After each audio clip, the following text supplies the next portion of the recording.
Hai hai, Assalamualaikum warahmatullahi wabarakatuh. Hari ini kita akan membahas tentang beasiswa lagi. Kita akan membahas tentang beasiswa pendidikan Indonesia. Langsung saja bisa langsung klik beasiswa.kemdikbud.go.id. Yap, di beranda langsung bisa terlihat informasi mengenai beasiswa yang ditawarkan. Ada beasiswa S1 atau D3, D4 maaf, di mana jadwalnya yaitu untuk luar negeri di akhir Mei, sedangkan untuk sasaran kampus dalam negeri di tanggal 30 Juni atau akhir Juni. Kemudian untuk beasiswa S2 ada berbagai macam ya, yaitu ada calon dosen perguruan tinggi, calon dosen perguruan tinggi vokasi, S2 pendidikan dan tenaga pendidikan, atau guru ya, ini untuk guru dan juga tenaga pendidikan. Kemudian pelaku budaya dan beasiswa Indonesia Maju. Jadwalnya sama seperti yang tadi dituangkan di S1, yaitu luar negeri Mei dan juga dalam negeri di bulan Juni. Ini untuk S3-nya sama seperti yang tertera tadi di S2 juga. Untuk jadwal pun sama, dalam negeri di tanggal 30 Juni, berakhir tanggal 30 Juni, dan luar negeri di 30 Mei. Berikutnya adalah alur. Ini dia alur yang harus kita lakukan untuk melakukan pendaftaran di beasiswa pendidikan Indonesia. Ada 9 tahap yang harus kita lewati. Yang pertama, kita bisa mengunjungi halaman yang sekarang sedang kita buka ya, beasiswa.kemdikbud.go.id, kemudian mendaftarkan akun, lengkapi formulir, kemudian aktivasi email, seleksi, kemudian melengkapi semua formulir, kemudian submit. Setelah submit, tinggal menunggu pengumuman kapan akan diwawancara. Ya, langsung saja kita coba klik menu. Kemudian di sini ada banyak menu ya. Kita klik untuk program di informasi. Ada apa saja kah di menu informasi?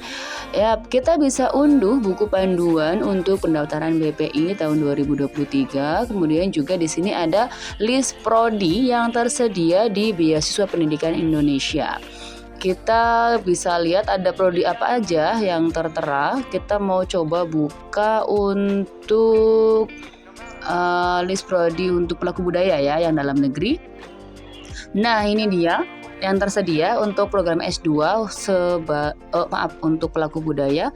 Ada sangat banyak yang tersedia untuk program pelaku budaya. Kemudian kita bisa lihat lagi untuk S2 tenaga pendidikan dan pendidik atau guru ya. Nah, di sini ada sangat banyak juga. Kita bisa lihat ada pendidikan apa saja ya. Kalau saya coba mau lihat di bimbingan dan konseling, ada di mana saja kah untuk prodi bimbingan dan konseling?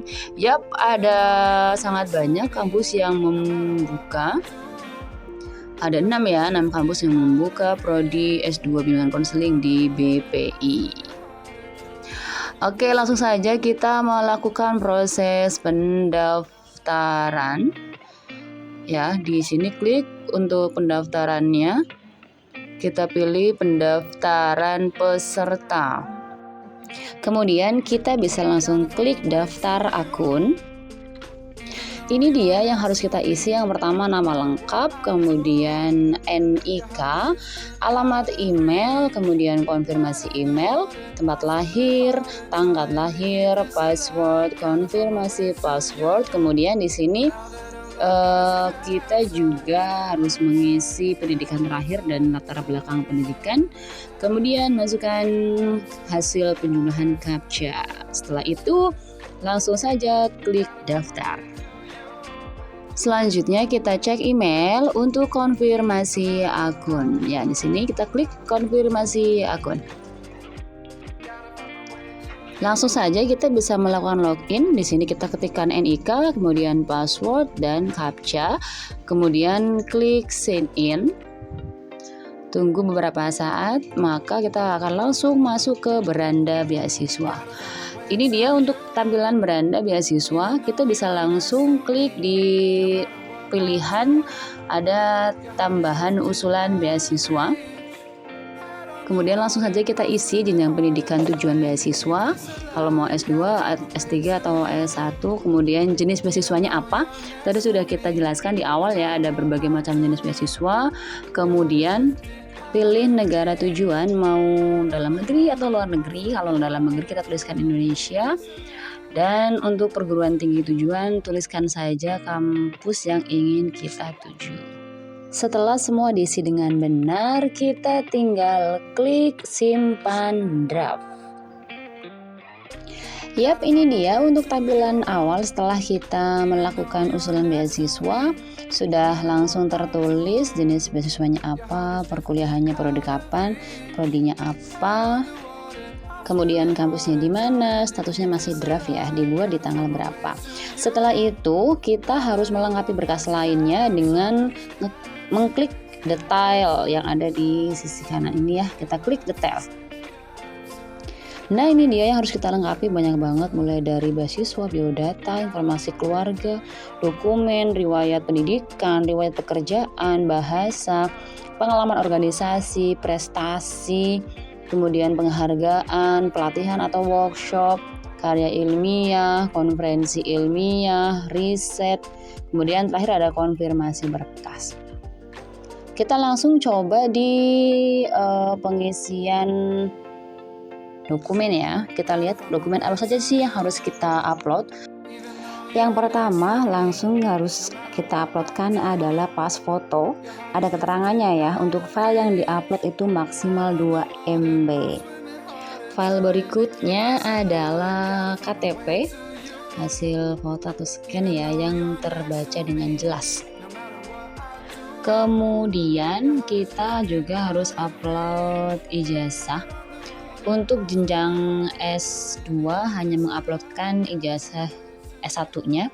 Sedangkan untuk yang mau mendaftar di S3 maka harus mengupload ijazah jenjang S1 dan juga S2.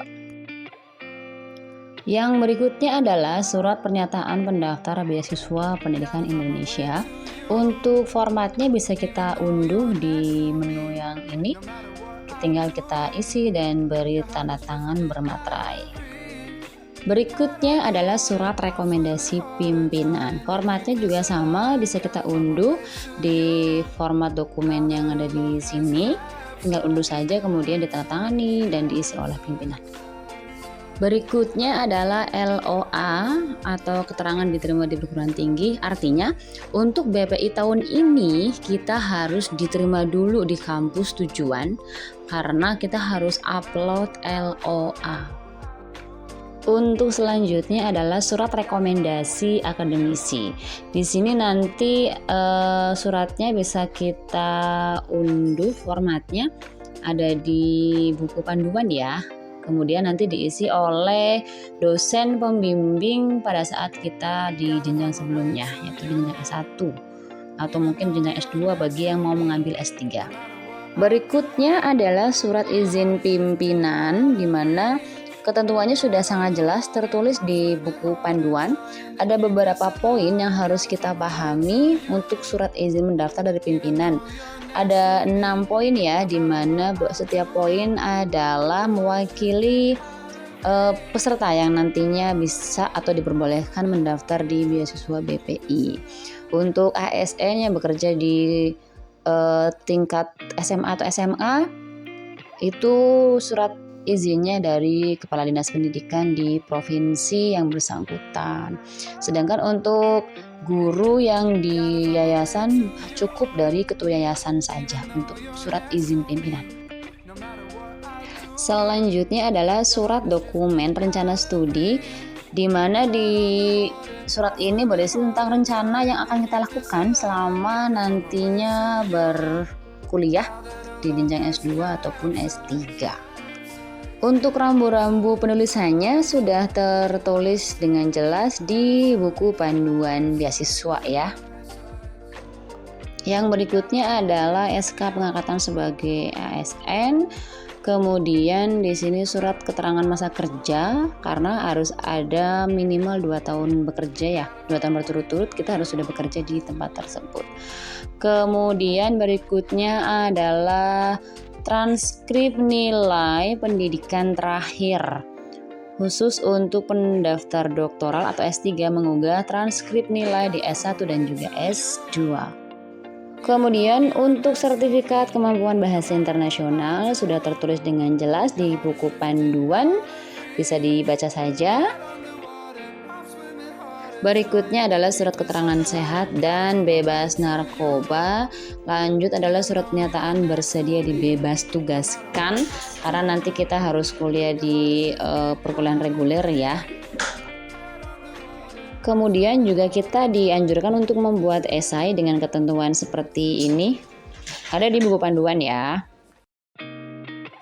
Selanjutnya adalah sertifikat guru penggerak bagi yang sudah pernah mengikuti pendidikan guru penggerak. Dan kemudian yang terakhir adalah SKPNS terakhir atau JAFUNG, jabatan fungsional. Yap, itu dia untuk berkas yang harus kita upload untuk beasiswa pendidik dan tenaga pendidikan ya. Setelah itu kita bisa lihat di konfirmasi data sudah terlihat lengkap. Jika memang sudah lengkap, setelah itu bisa langsung klik kirim berkas jika memang semua sudah lengkap. Semoga informasinya bermanfaat bagi yang mau mendaftar. Semoga lolos. Terima kasih.